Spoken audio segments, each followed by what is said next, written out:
In this video, we will be discussing about the intercostal nerve. We will start with the formation of this intercostal nerve. So first, we will discuss about the typical thoracic spinal nerve here. So we will draw the diagram here. So this, what you are drawing here is a diagram of the spinal cord. You can draw here the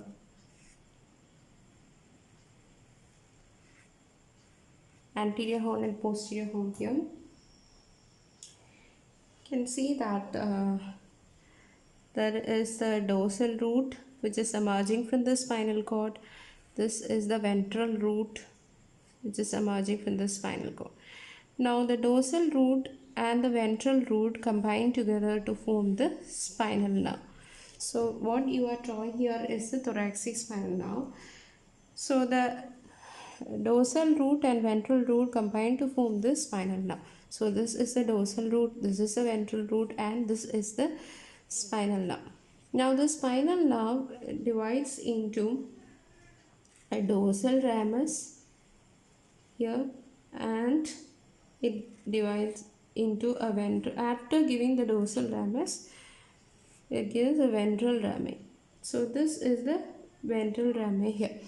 So this is the dorsal rami and this is the ventral rami. So this is the case of a spinal nerve. The spinal nerve, which is formed from the dorsal root and the ventral root from the spinal cord, divides into a dorsal rami and ventral rami. So this happens with every spinal nerve. So that in case of the thoracic spinal nerves, this ventral rami continues as the intercostal nerve. So what are intercostal nerves? The intercostal nerves are nothing but these are ventral rami of T1 to T11 spinal nerves. So the spinal nerves from T1 to T11 level gives out ventral rami. So the ventral rami of T1 to T11 spinal nerves are called the intercostal nerves. So what about T12? So we are having 11 intercostal spaces only. So the 12th ventral rami of T12 spinal nerve is below the 11th intercostal nerve. That is, it is below the 12th rib. So that is known as subcostal nerve. Only there are 11 intercostal nerves which is supplying the 11 intercostal spaces. The 12th one, which is present below the 12th rib, is known as the subcostal nerve. So you are having 11 intercostal nerves. So that is the definition of the intercostal nerves. The intercostal nerves are the ventral rami of T1 to T11 spinal nerves. The 12th one is called the subcostal nerve. So overall you have 11 intercostal nerves. So from this 11 intercostal nerves, we can further divide this into typical and atypical ones. So the typical intercostal nerves are T3 to T6. These intercostal nerves are confined to the intercostal spaces and supply the muscles in the intercostal spaces and gives of cutaneous branches like lateral cutaneous branch and an anterior cutaneous branch.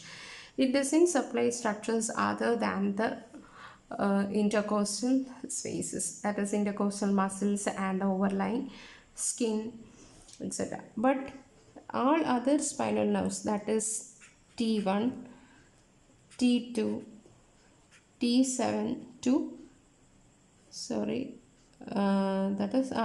T11. So these intercostal nerves, that is T1 intercostal nerve, T2 intercostal nerve, second intercostal nerve, and 7th to 11th intercostal nerve.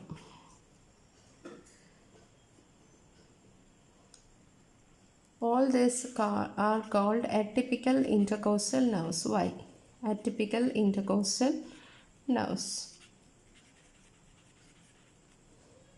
So we can say that third to sixth intercostal nerves are typical,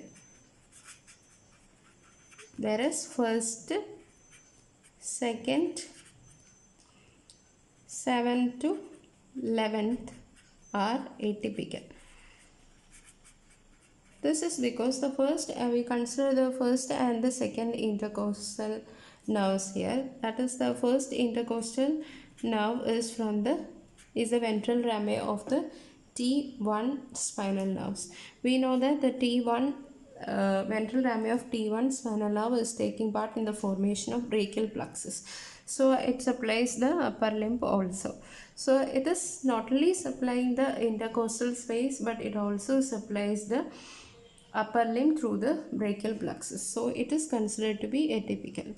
Uh, atypical. And what about the second one? Second intercostal nerve. It is a ventral rami of the T2 spinal nerve, and it is from the T2. And what happens to the second intercostal nerve? The second intercostal nerve gives out a lateral cutaneous branch which combines with the medial cutaneous nerve of the arm to form the intercostobrachial nerve. It supplies the inner aspect of the arm also besides the intercostal space. So it is supplying the arm also besides the intercostal space. So it is also called atypical. And what about the lower one, that is the 7th to 11th intercostal nerves? These are atypical because they are thoraco-abdominal nerves. Besides supplying the intercostal space, it supplies the abdomen also. So it is supplying the abdomen also. These are called thoraco-abdominal nerves. So these nerves, besides supplying the intercostal nerves, this all will supply other structures. That is, the first and second supplies the upper limb also. The last 7 to 11th is supplying the abdomen also. So these are called atypical. Only the third to sixth intercostal nerves, which are supplying the intercostal spaces only, are called typical intercostal nerves. So that is the concept of intercostal nerve. Now we'll discuss the branches of the intercostal nerve. That is the course of intercostal nerve and the branches. So I have just drawn the vertebrae here. This is the sternum. We'll just mark the muscles to describe the passage of the intercostal nerve through the intercostal space here. First, we'll draw the outermost muscle, that is the external uh, intercostal muscle. That is the external intercostal muscle. It extends from the posterior aspect to the anterior aspect like this, and it extends anteriorly till the costochondral junction. After the costochondral junction, it is continuing as the external intercostal membrane. So what you see here is the external intercostal muscle, and this is the external intercostal membrane. And inner to the external intercostal muscle, you have the internal intercostal muscle. Now the internal intercostal muscle is extended from anteriorly, and posteriorly it is continuing as the internal intercostal membrane here. So here there is an internal intercostal membrane here. Now the innermost muscle is the innermost intercostal muscle, which is also called intercostalis intimus. So it is covering the middle part like this. It is covering the middle part like this. Now the sternocostalus part is located. You can see here the sternocostalus muscle, which is related anteriorly to the upper intercostal spaces. So this is the sternocostalus muscle, which is related anteriorly in the first intercostal spaces. And so we'll label here, this is the internal intercostal muscle, So inner to the internal intercostal muscle, we have the innermost intercostal muscle,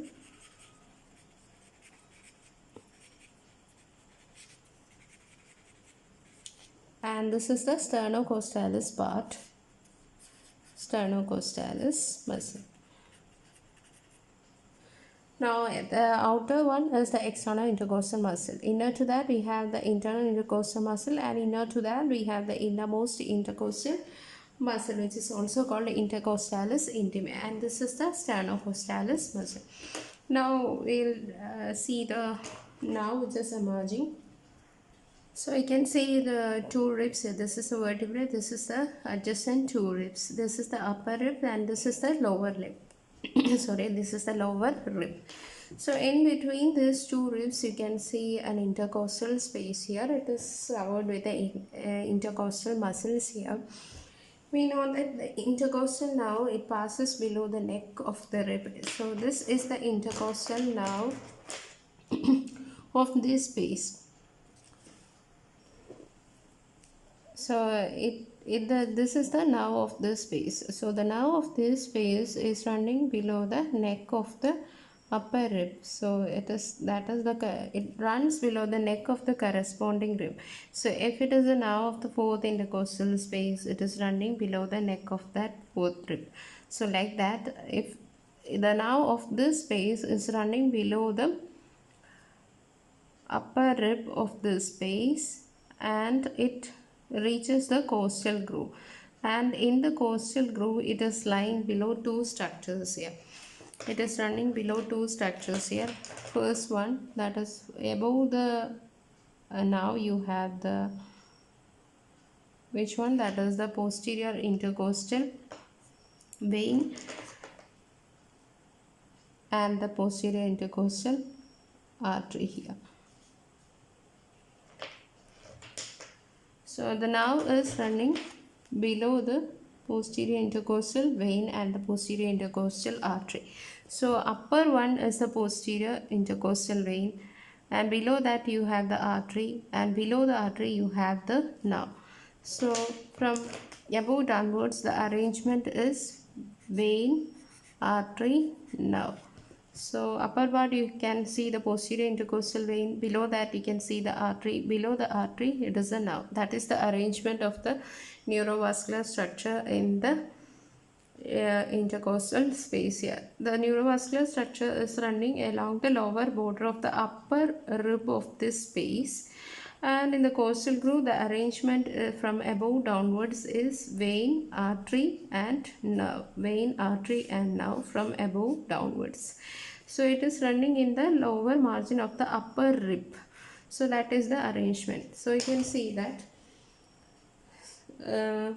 the dorsal root and ventral root of the spinal cord combine together to form the spinal nerve. Now the spinal nerve, it gives the dorsal rami, and after giving out the dorsal rami, the ventral rami is continuing like this. So it is passing in the plane between the internal intercostal muscle and innermost intercostal muscle.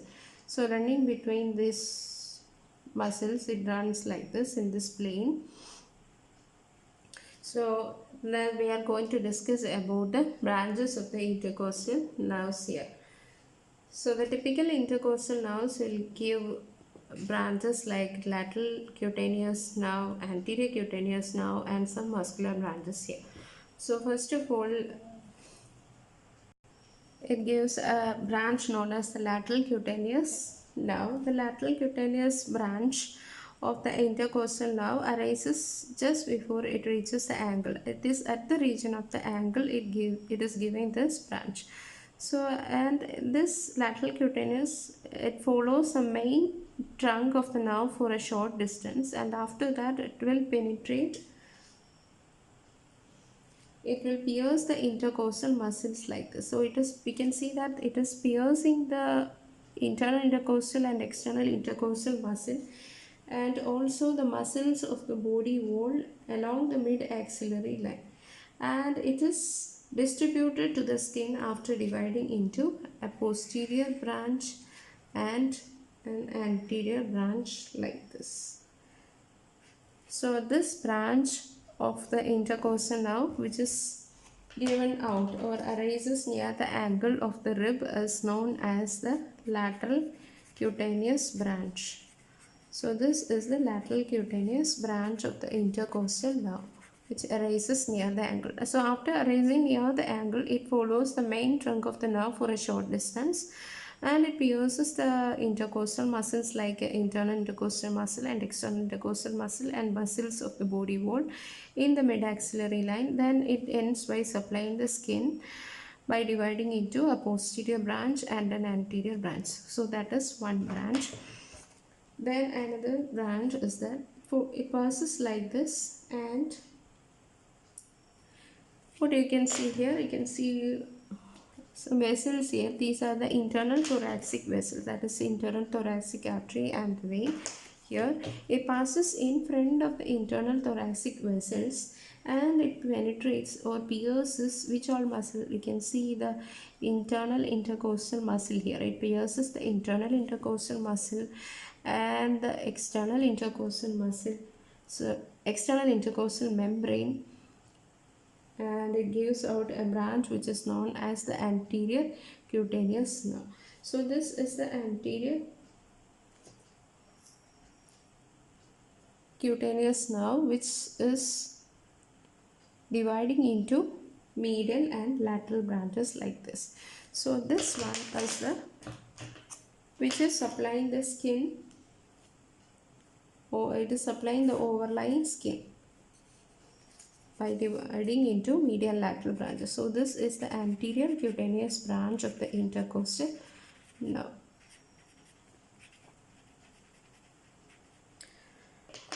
So these are the two cutaneous branches. So now which are the other branches? Other branches are, it gives out a muscular branch. So muscular branches are given out and the muscular branches will supply the intercostal muscles. So it is supplying the intercostal muscles.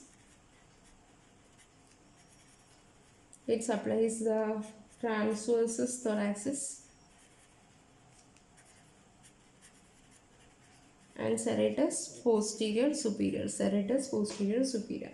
And there is another branch which is known as a collateral branch which arises near the ankle of the rib and it is running in the lower part of the space. So if the nerve passes like this and it passes near the ankle, it gives out a collateral branch which passes near the lower part of the space in the same neurovascular plane, and is the collateral branch is supplying the muscles of the space as well as, so it is supplying the muscles of the space and it supplies the parietal pleura, and it can also supply the parietal peritoneum in the case of lower nerves, peritoneum in the case of lower nerves, and it is also supplying the periosteum of the rib, periosteum of the rib. So these are the collateral branches. Now it also gives communicating branches. Which are the communicating branches of the intercostal nerve? So it communicates with the sympathetic ganglion by distally placed white ramus and proximally placed gray ramus communication. So along it has communication with the sympathetic ganglion, communication with the sympathetic ganglion by white ramus communication is there and gray ramus communication is there. Then another one we have discussed that the second intercostal nerve the gives out a lateral cutaneous branch. Like all other intercostal nerve, the second one is also having lateral cutaneous branch. But the peculiar thing is that the lateral cutaneous branch of the second intercostal nerve, it combines with the medial cutaneous nerve of the arm, forming the intercostobrachial nerve. Intercostobrachial nerve.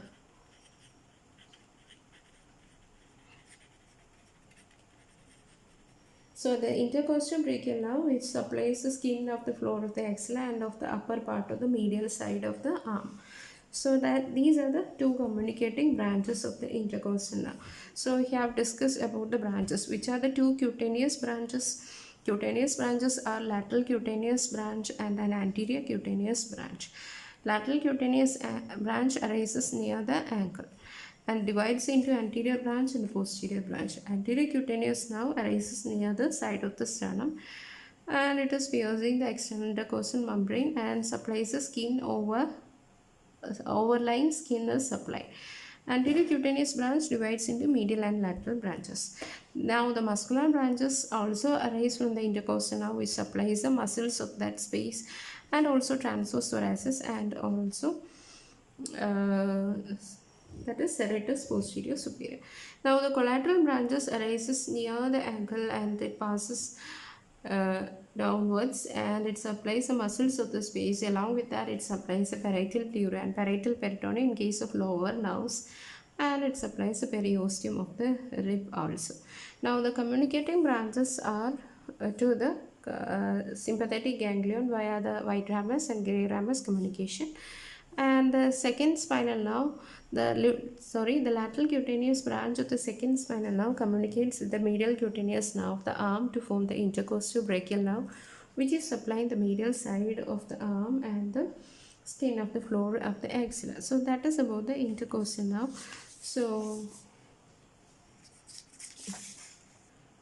So to say briefly about the intercostal nerves, what are the intercostal nerves? These are actually the ventral ramus of the uh, T1 to T11 spinal nerves.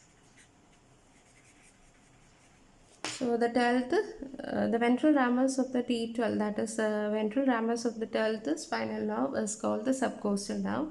Only the ventral rami of the T1 to T11 spinal nerves are called the intercostal nerve. Among this, the 3rd to 6th intercostal nerves are called typical, and the 1st, 2nd, 7th to 11th are called atypical because this, besides supplying the intercostal space, supplies the upper limb in the case of 1st and 2nd and also the abdomen in the case of 7th to 12th. The 7th to 11th intercostal nerves are also called thoraco-abdominal nerves because besides supplying the intercostal space, it is also supplying the abdomen. So 3rd to 6th are called typical intercostal nerve. Now about the course of the intercostal nerve. The intercostal nerve passes below the neck of the corresponding rib of that space and it reaches the costal groove. In the costal groove, its arrangement is like this, that is vein, artery, nerve, posterior intercostal vein, artery, nerve from above downwards. So this is arranged in the costal groove and the lower border of the upper rib of that space. So that is the arrangement. Now it gives so many branches. So it gives cutaneous branches. The cutaneous branches include the lateral cutaneous branch and anterior cutaneous branch. Now the lateral cutaneous branch, it arises near the ankle. Anterior cutaneous branch arises near the side of the sternum line. So lateral cutaneous, it supplies it pierces the intercostal muscles and muscles of the lateral wall of the thorax and supplies the overlying skin there. And the anterior intercutaneous also supplies the skin over the pectoral region and it also gives out muscular branches and collateral branches. Communicating branches are also there to the communicating branches are to the sympathetic ganglion and communicating branch from the second intercostal nerve with the medial cutaneous nerve of the arm